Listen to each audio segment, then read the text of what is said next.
Hello students, how are you? We have completed our first chapter, that is the living world. And अब हम क्या करेंगे, उस chapter से कुछ important questions डिस्कस करेंगे बच्चे, जो कि नीट में आ सकते हैं, राइट? पहले हम will start with those questions जो ऑलरेडी नीट में आ चुके हैं इस चैप्टर से, ताकि आपको आइडिया हो जाए कि कैसे क्वेश्चंस पूछे जाते हैं, right? And which level, of what level it's asked. So let's start. The first question is, the Indian rhinoceros is a natural inhabitant of which of one of the Indian state. मतलब कि Indian dinosaurs का natural inhabitant कहाँ पर वो naturally पाया जाता है. Natural inhabitant मतलब जहाँ वो नेचुरली एग्जिस्ट करता है.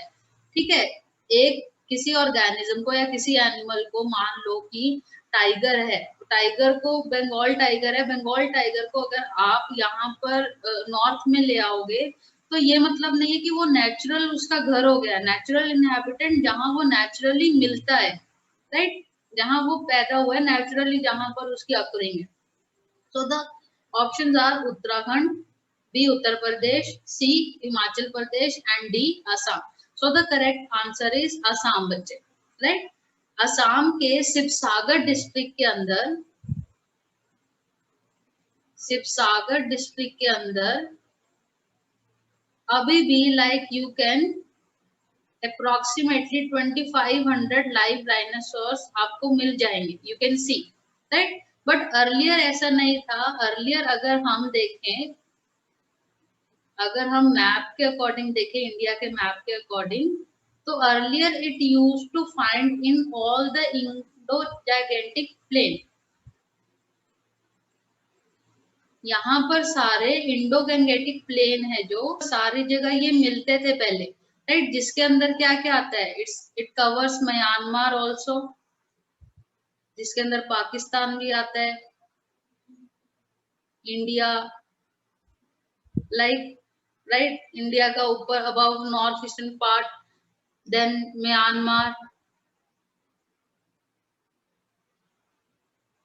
म्यांमार बॉर्डर पे, बॉर्डर तक, यहाँ तक सारी जगह ये मिलता था.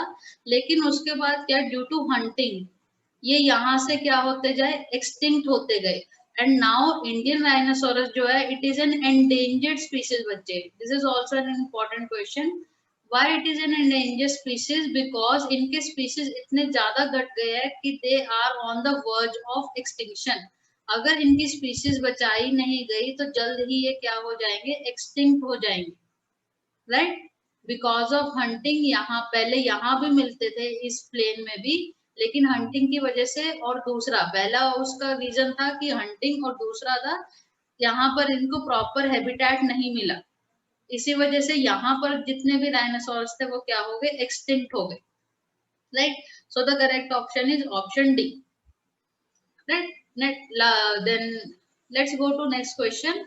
It says, which of the following aspect is an exclusive characteristic of living thing? इनमें से कौन सा ऐसा ऑप्शन है जो सिर्फ लिविंग के अंदर ही पाया जाएगा, राइट? तो लेट्स सी. अगर हम लिविंग की बात करते हैं बच्चे, what are the different defining, हमने पहले बात कर चुके हैं, विच आर द डिफाइनिंग. पहले के लेक्चर देखना, we have already covered the defining properties of living.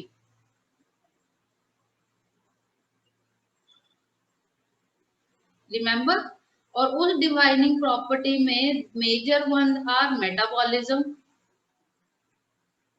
जो कि ह्यूमंस के बॉडी के इनसाइड हो रही है. अगर यही मेटाबॉलिज्म, मान लीजिए हमारे सेल के अंदर से रिएक्शन निकाल के हम किसी लैब में कर रहे हैं, तो वो लिविंग नहीं हो जाएगी. हम बात कर चुके हैं ये, ठीक है? वो क्या होएगी, लिविंग रिएक्शन नहीं होएगी, लेकिन वो लिविंग ऑर्गेनिज्म नहीं बन जाएगी. That will be living reaction. Then consciousness, when your brain is active or inactive, right? And cellular organization. So these are the different exclusive characteristic of living. Now let's see the option. Option A says isolated metabolic reactions occurs in vitro. In vitro का क्या मतलब है बच्चे, जब हम metabolic reaction, हमारे cell different cells हैं, उन सेल को, बॉडी के सेल को निकाल के जब हम लैब में वो रिएक्शंस करवाएंगे, तो लैब में जब वो पेट्री डिश या इसमें वो रिएक्शन करवाते हैं, तो क्या वो पेट्री डिश या वो जो कंटेनर होगा, क्या वो लिविंग हो जाएगा? हमारी बॉडी के लिविंग रिएक्शंस हम एक कंटेनर में करवा रहे हैं, तो क्या वो लिविंग हो जाएगा? नहीं, राइट। वो हम उसको लिविंग ऑर्गेनिज्म नहीं कहेंगे, वो लिविंग रिएक्शन हो रहे हैं in a non living container, right? So A is not a correct option. B says increase in mass from inside only. Increase in mass, growth हम पहले ही बात कर चुके हैं बच्चे, ग्रोथ चाहे बाहर से हो चाहे अंदर से हो, ग्रोथ एक डिफाइनिंग प्रॉपर्टी नहीं है लिविंग होने का। Growth is not a defining property, हम बात कर चुके हैं। क्यों नहीं है ग्रोथ? क्योंकि ग्रोथ तो माउंटेन्स की भी होती है, माउंटेन्स भी ग्रो करते हैं थाउजेंड ऑफ ईयर्स, इतना माउंटेन है और बाद में इतना हो जाएगा, तो क्या ये लिविंग हो गया? नहीं। तो ग्रोथ चाहे वो इनसाइड से हो चाहे वो सरफेस और इंटरनली दोनों हो, तो ग्रोथ क्या है? Increase of mass is growth, और वो डिफाइनिंग प्रॉपर्टी नहीं है लिविंग होने का, right. C says perception of events, perception of events मतलब इवेंट्स का ध्यान रहना, happening in environment and then memory, this property is known as consciousness. Consciousness. So correct option is C, क्योंकि consciousness is no doubt a defining property of living organism, right? Let's move to another question. Which one of the following is common to multicellular fungi, filamentous algae and protonema of mosses? Multicellular fungus, filamentous algae and protonema of mosses, इन सब में क्या common है बच्चे? सबसे पहले देखते हैं ये option. A says diplontic life cycle. Diplontic life cycle का क्या मतलब होता है बच्चे? When there is a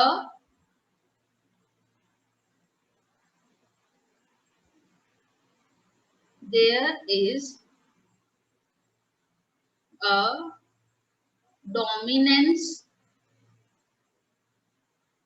of diploid stage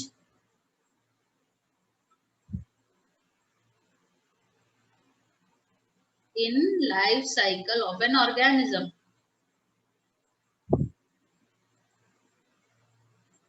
अगर किसी ऑर्गेनिज्म की लाइफ साइकिल में 2n डोमिनेंट स्टेज है, जैसे हम प्लांट्स में आगे पढ़ेंगे, प्लांट किंगडम करेंगे, हैप्लॉइड स्टेजेस होते हैं, right. Sporophytic stage, gametophytic stage, लेकिन वो हैप्लॉइड होते हैं। लेकिन अगर किसी की लाइफ साइकिल में डिप्लॉन्टिक स्टेज वो है, डोमिनेंट है, तो उसको कहेंगे डिप्लॉन्टिक लाइफ साइकिल। तो क्या डिप्लॉन्टिक लाइफ साइकिल सबके अंदर होती है? नहीं। एल्गे और मोस जो होते हैं, जो कि प्लांट किंगडम में इंक्लूड होते हैं, उसके अंदर क्या देखी जाती है? मॉसिस के अंदर सिर्फ मॉसिस के अंदर क्या होती है? डिप्लॉन्टिक लाइफ साइकिल होती है। एल्गे और फंगस के अंदर डिप्लॉन्टिक लाइफ साइकिल नहीं होती। तो फर्स्ट क्या हो गया? गलत हो गया। Second says member of Plantae kingdom, member of kingdom Plantae, right. तो ये भी गलत है बच्चे, क्योंकि एल्गे एंड मॉसिस ये किसके अंदर आते हैं? किंगडम प्लांटे के अंदर, राइट। बट फंगस जो आएंगे, मल्टीसेलुलर फंगस जो आएंगे, वो किसके अंदर आते हैं? किंगडम फंगस के अंदर। तो बी भी इनकरेक्ट है। She sage mode of nutrition. तो मोड ऑफ न्यूट्रिशन अगर देखा जाए, एल्गे और मोस जो होते हैं, एल्गे एंड मोसिस,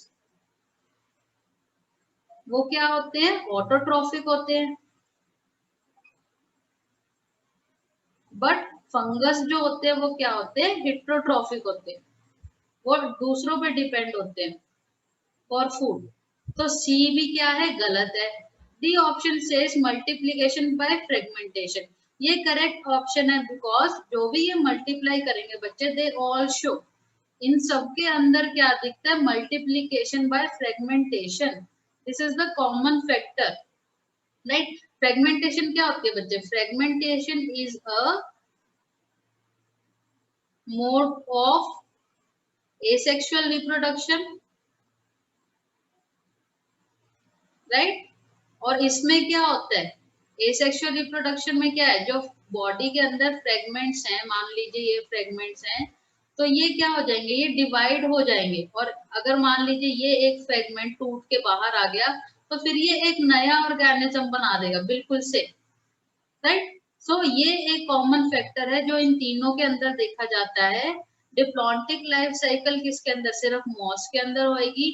फंगस, फंगस जो होते हैं किंगडम फंगस में होंगे, और एल्गे और मोसिस किंगडम प्लांटे में। मोड ऑफ न्यूट्रिशन अगर देखते हैं तो फंगस क्या होते हैं, सेप्रोफिटिक होते हैं। अगर और डिटेल में बताओ, हिट्रोट्रॉफ्स भी आगे तीन तरह के डिफरेंट ग्रुप्स के होते हैं, लाइक सेप्रोफिटिक, पैरासिटिक, सिम्बायोटिक। तो फंगस क्या है, सेप्रोफिटिक है, जो डेड और डिके पे सरवाइव करते हैं, राइट। एंड एल्गी और मोसिस का फोटो ऑटोट्रॉफिक है, जो खाना खुद बनाते हैं with the help of light. So correct option is option D, right. Next question says which one of the following is not a correct statement, इनमें से कौन सी करेक्ट स्टेटमेंट नहीं है। Herbarium houses dried, pressed and preserved plant specimen. Herbarium के अंदर क्या होता है बच्चे, हमने बात करी हुई है हर्बेरियम की। इसके अंदर प्लांट स्पीसीज को क्या करा जाता है, ड्राई करके और प्रिजर्व करा जाता है, और फिर उसके ऊपर उसका लोकल नेम लिखा जाता है, डिफरेंट डिफरेंट उसकी उसकी जो उसके बारे में इंफॉर्मेशन है वो लिखी जाएगी, जैसे लोकल नेम, किस डेट पे वो कलेक्ट हुआ है, ठीक है, और नेम ऑफ द कलेक्टर, किसने वो कलेक्ट करा स्पेसिमेन, तो वो एक शीट पे, हर्बेरियम शीट के ऊपर लिखी जाती है सारी। तो first statement is correct. Second says botanical gardens have collection of living plant for reference. बिल्कुल सही, जैसे मैंने एग्जांपल दिया था जब हमने लेक्चर में पढ़ा था, rose garden that is present in Chandigarh, a very beautiful botanical garden जिसमें बहुत सारी रोज की स्पीसीज है, different different living rose species है जिसके अंदर, right. C says a museum has collection of photographs of plant and animals. This is an incorrect option बच्चे, क्योंकि म्यूजियम के अंदर सिर्फ फोटोग्राफ्स नहीं होती, म्यूजियम के अंदर पूरे के पूरे प्लांट और एनिमल स्पीसीज रखे जाते हैं, राइट। उनका स्केलेटन रखा जाता है या उन्हें प्रिजर्व करके रखा जाता है, लेकिन फोटोग्राफ्स नहीं रखी जाती। Then D option says key is an taxonomic aid for identification of specimen। बिल्कुल सही, की के अंदर क्या होगी, दो alternate statements दी जाएगी, and then we have to study it, right? So the incorrect option is option C। तो हमने देखो, हमने 4 क्वेश्चंस करे, बहुत इंपॉर्टेंट, जो पहले पीएमटी में हमारे आ चुके हैं, राइट। अगले क्लास में again will take some previous year questions and will discuss it, right. Thank you.